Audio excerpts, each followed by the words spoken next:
आपकी TV screen पर ये 6 तस्वीरें भी हम दिखा रहे हैं कैसे पहले फेज में ये कांग्रेस के जो 6 बागी हैं उनको बीजेपी का दामन जो है वो थमाया गया। सुधीर शर्मा इसमें है, पूर्व विधायक राजेंद्र राणा है, रवि ठाकुर है लाहौल स्पीति से, और साथ ही साथ देवेंद्र भुट्टो है, इंद्रराज है, और बता दें आपको चैतन्य शर्मा भी इसमें शामिल, और सभी को जो है आज बीजेपी ज्वाइन करवाई गई है। इस खबर पर और चर्चा हम करेंगे। हमारे साथ हमारे ब्यूरो चीफ अरुण उनियाल जुड़ चुके हैं लाइव, उनका रुख करेंगे। सबसे पहले अरुण जी, तस्वीरें लगातार सामने हैं, प्रेस कॉन्फ्रेंस होती है और सबसे महत्वपूर्ण इन 9 नेताओं को शामिल करवाने के दौरान जो हिमाचल बीजेपी का शीर्ष नेतृत्व है वो सभी मौजूद रहे। इसका मकसद हम क्या देखें बीजेपी का, क्योंकि इसमें जयराम ठाकुर भी थे, इसमें राजीव बिंदल भी थे और इसमें अनुराग ठाकुर भी थे।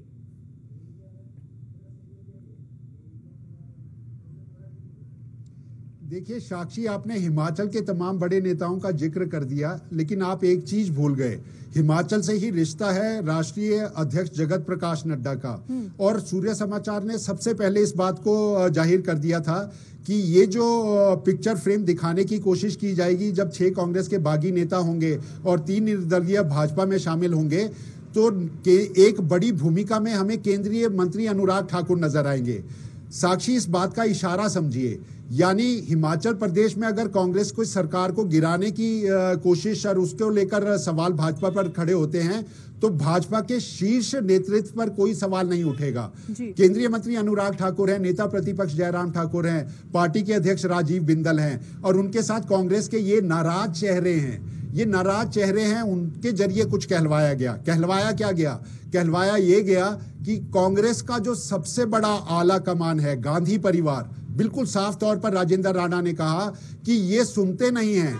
हम लगातार कह रहे थे कि इस सरकार के अंदर सब कुछ ठीक नहीं है, हमारे आत्म सम्मान को चोट पहुंचाई जा रही है, हमारे काम रुक रहे हैं, हम दुख में हैं, दर्द में हैं, लेकिन सुनने वाला कोई नहीं। यानी हिमाचल में तो सुनवाई हो नहीं रही, सुखविंदर सिंह सरकार सुनवाई नहीं कर रही, लेकिन दिल्ली का आला कमान सुनवाई नहीं कर रहा। एक बड़ा मैसेज देने की कोशिश, साक्षी आप इसको मान लीजिए कि कांग्रेस के बागी चेहरों के नेताओं में, और उन नेताओं में भी 2 बड़े चेहरे जिसका जिक्र हम बार बार करते रहे हैं, सुधीर शर्मा एआईसीसी के सचिव रहे हैं, पूर्व मंत्री रहे हैं वीरभद्र सिंह सरकार में, और कार्यकारी अध्यक्ष राजेंद्र राणा पूर्व मुख्यमंत्री धूमल को हराकर आ गए हैं, सत्ता में एक तहलका मचा चुके हैं, लेकिन उनको शामिल करने के लिए, पटका पहनाने के लिए अनुराग ठाकुर की भूमिका। देखिए राजनीति क्या है, सियासत क्या है, मिजाज क्या है, आपको ये सारी चीजें इसमें समझ आ रही होंगी। और इसी तरह से देश के अंदर हिमाचल प्रदेश की इस छोटी सी कांग्रेस के कुनबे के टूटने की बिखराहट के साथ यह कहा गया कि देश की सबसे बड़ी पार्टी भाजपा, सबसे सशक्त नेतृत्व मोदी, और उसमें भाजपा के बढ़ते हुए कुनबे के अंदर कांग्रेस के चेहरे। ये तस्वीर सिर्फ हिमाचल की नहीं, देश में कई राज्य ऐसे हैं जब कांग्रेस के नेता कांग्रेस को छोड़कर भाजपा में शामिल हो रहे हैं। तो ये तस्वीरें पिक्चर फ्रेम में आपको जरूर दिखाई दे रही होंगी, लेकिन इसके आगे होगा क्या? मैं आपको हिमाचल की तस्वीर सुना दूं। राजधानी शिमला में हूं, सचिवालय के बाहर हूं, लेकिन सचिवालय में कोई भी कांग्रेस का नेता नहीं है। कांग्रेस के नेता है कहां? जहां मुख्यमंत्री का आवास है, मुख्यमंत्री के आवास के पास कितने मंत्री हैं जो उनके साथ मंत्रणा कर रहे हैं। लेकिन एक सबसे बड़ी चीज जो कांग्रेस के लिए है वो है अपने 34 जो बाकी बचे विधायक हैं उनको इंटैक्ट रखना। सबसे बड़ी चुनौती भी और सबसे बड़ा सहारा भी। यानी कांग्रेस की सरकार को गिराने की अगर कोई कोशिश होती है और ये 34 इंटैक्ट रहते हैं तो भाजपा किसी सूरत हाल में हिमाचल में सुखविंदर सिंह सरकार को डिगा नहीं पाएगी। ये सबसे बड़ी ताकत। दूसरी सबसे बड़ी ताकत कांग्रेस के पास क्या है? लीगल बैटल को आज पूरी तरीके से सारी चीजों को सोच लिया गया। भाजपा में अगर ये 9 शामिल हो गए हैं और कोई बड़ी तस्वीर खींचने की कोशिश की जाएगी तो जिस तरीके से अवमानना का नोटिस विधानसभा अध्यक्ष के पास अभी उसका फैसला सुरक्षित है, तो उनको एक सत्र के लिए हटा दिया जाए। ये बड़ा एक ताकत का मुद्दा कांग्रेस के पास, जिसको लीगल बैटल के साथ इसको सुलझाने की कोशिश केंद्र में मनु सिंघवी जिस तरीके से हिमाचल की इस पूरी भूमिका की पिक्चर में है वहां से दिखाई दी। तीसरी सबसे बड़ी ताकत जो हिमाचल प्रदेश के 3 निर्दलीय विधायक आज शामिल हुए हैं भाजपा में, इनका इस्तीफा मंजूर नहीं किया है जब तक इस्तीफा मंजूर नहीं किया चुनाव नहीं होंगे। यानी अभी तक चुनाव आयोग ने जो 6 चुनाव कहे हैं सिर्फ वही चुनाव होंगे। जब तक विधानसभा से यह फैसला नहीं आ जाता कि इनका इस्तीफा स्वीकार है, वक्त लेने की कोशिश कांग्रेस की तरफ से। और चौथी सबसे बड़ी चीज कांग्रेस को जो राहत महसूस कर सकती है वो कांग्रेस की तरफ से नहीं, भाजपा के विधायकों ने दे दी है। चुनाव में जाना नहीं चाहते हैं भाजपा के विधायक। देखिए कल विधायक दल की बैठक थी, दिल्ली से फरमान आया, कहा गया कि 25 के 25 इस्तीफा दे सकते हैं, आप भी तैयारी करिए, लेकिन यहां से मनाही कर दी गई। चुनाव में भाजपा के चेहरे खुद नहीं जाना चाहते, डर है कहीं चुनाव में गए तो जनता दूसरा फैसला ना दे दे, क्योंकि आखिर जनता के फैसले के बाद ही ये सत्ता रहेगी, विधायकी रहेगी। तो ये चीजें आपको यहां पर कांग्रेस की ताकत के रूप में दिख रही हैं। भाजपा के पास ताकत के रूप में 34 के इस ब्रिगेड को तोड़ने की है।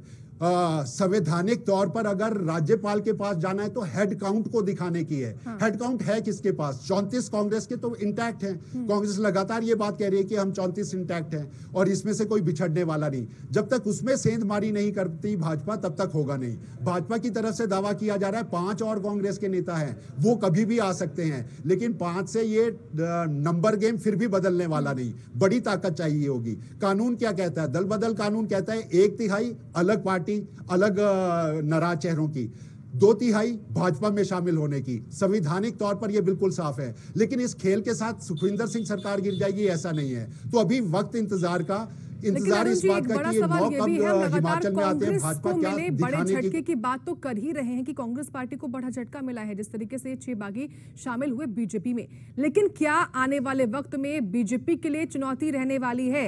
6 सीटों पर बाई इलेक्शन तो होने ही हैं, लेकिन अगर 3 निर्दलीय सीटों पर भी बाई इलेक्शन होते हैं तो कुल 9 सीटें हो गई। और चुनौती ये कि बीजेपी को इन 9 सीटों पर अगर एक साथ उपचुनाव होते हैं तो उम्मीदवार को चुनने में दिक्कतें होंगी, क्योंकि जो वर्तमान में 9 सीटों पर बीजेपी के चेहरे होंगे जिनको बीजेपी ने चुनाव में उतारा होगा, तो क्या ऐसे में असंतोष का भाव पैदा ना हो जाए बीजेपी में ही कहीं?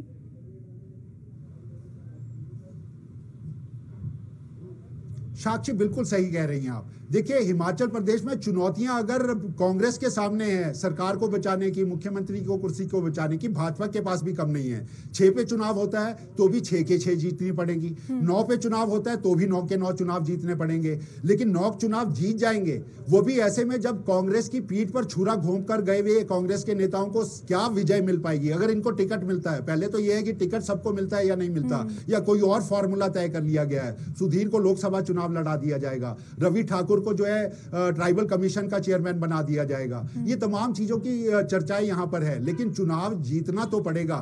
कांग्रेस के लिए सबसे ज्यादा बेहतर यह है कि अगर 9 चुनाव, पहले तो 6 तय हैं, अगर 9 भी हो जाते हैं तो 9 के 9 भाजपा जीत जाएगी। ऐसी तस्वीर कम से कम दिखाई नहीं देती। भले ही भाजपा दावा करे, कांग्रेस के सामने सिर्फ चुनौती कुछ ही सीटों को जीतने की होगी। अंगगणित भाजपा को छोड़कर कांग्रेस के पक्ष में फिर आ जाएगा। मैं फिर कह रहा हूं 34 विधायक अगर इंटैक्ट कांग्रेस रखती है तो उसकी सरकार गिराना बहुत आसान नहीं होगा। 9 चुनाव हो जाते हैं, 6 चुनाव हो जाते हैं, सारे भाजपा को जीतने पड़ेंगे। ये चुनौती भाजपा के लिए सबसे बड़ी है। जो नाराजगी भाजपा के खेमे के लोगों की होगी, कांग्रेस के नेताओं को आप शामिल कर रहे हैं, जो भाजपा का झोला उठा रहे थे उनका क्या होगा? ये लगातार कांग्रेस के भाजपा के भीतर का जो अंतर्विरोध है वो हिमाचल में भाजपा को झेलना पड़ेगा, इससे इनकार नहीं किया जा सकता। यही वजह है कि अनुराग ठाकुर को वहां पर खड़ा किया गया। ये दिखाने की कोशिश की गई कि सारे एकजुट होकर करेंगे, किसी भी फैक्शन की नाराजगी यहां पर सामने नहीं आएगी। लेकिन एक जो आज तक देश की राजनीति के भीतर नहीं हुआ, संवैधानिक तरीका ढूंढने की कोशिश, लीगल एडवाइस जिस तरह से कांग्रेस यहां पर ले रही है, भाजपा भी ले रही है। और दिल्ली के अंदर एक तस्वीर दिखाने की कोशिश की गई कि हेड काउंट दिखाया जाए राज्यपाल को। हेड काउंट कैसे? 25 भाजपा के होंगे, 9 ये जो अब भाजपा में शामिल हो गए, 34 हो गए। और 34 हो जाने के बाद राज्यपाल के पास जाएं, लेकिन उसके लिए इस्तीफा देना होगा भाजपा के 25 विधायकों को। और ये इस्तीफा देने के लिए भाजपा का कुनबा ही तैयार नहीं जो विधायकों का।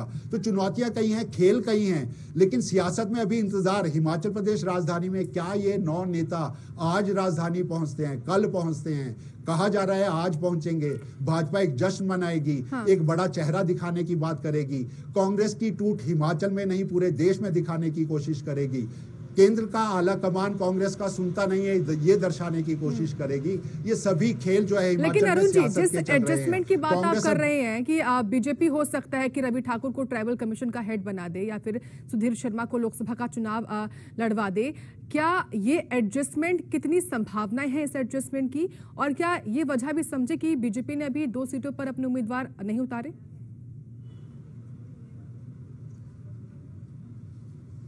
देखिए, भाजपा वेट एंड वॉच, हम पहले से कह रहे हैं कि चाहे लोकसभा का चुनाव है या अब जो 6 उपचुनाव होने हैं उसके लिए वेट एंड वॉच की जाएगी। लेकिन आप एक तस्वीर को समझिए, भाजपा ने जिन चेहरों को शामिल किया है वहां सम्मान और आत्म सम्मान, राष्ट्रीय महामंत्री हैं अरुण सिंह, उन्होंने लगातार आज जब इन 9 चेहरों को शामिल किया है तो बार बार एक वक्त बात का जिक्र किया है कि इनको मान भी मिलेगा, सम्मान भी मिलेगा। यानी भाजपा के अंदर टिकट नहीं मिलेगी तो कुछ ना कुछ तो और मिलेगा। लेकिन भाजपा चेहरे कौन से शामिल कर रही है? लगातार भाजपा के नेता प्रतिपक्ष जयराम ठाकुर दावा करें, अभी बहुत हैं, लाइन में बहुत हैं जो भाजपा में आना चाहते हैं, लेकिन अपनी ही पार्टी का विरोध ना हो जाए। तो जहां भाजपा कमजोर है, जिस सीटों के ऊपर भाजपा कमजोर है, वहां से कांग्रेस के नेताओं को छीनने की कोशिश, ये भाजपा के भीतर की स्ट्रैटेजी दिखाई दे रही है। यानी अगर 5 लिए जाएंगे, पहले कहा जा रहा था वीरभद्र परिवार के ऊपर भी नजर है, हाँ। उनके साथ भी संपर्क है, लेकिन अब यह कहा जा रहा है कि वीरभद्र सिंह परिवार के साथ भाजपा अपनी तरफ से बैकआउट कर गई है। हिमाचल प्रदेश में वो कौन सी ऐसी सीटें हैं, सिरमौर जिले की ऐसी कौन सी सीट है, कांगड़ा के ऐसे कौन से नाराज चेहरे हैं जहां भाजपा पहले से कमजोर है, अच्छा प्रत्याशी नहीं है और कांग्रेस के कुनबे से छीनकर उनको आगे बढ़ा लिया जाए, ये स्ट्रैटेजी भाजपा की नजर आ रही है। और ऐसे में कांग्रेस के कितने और लोगों को तोड़कर ले जाती हैं अगर सरकार गिराने की मंशा होगी।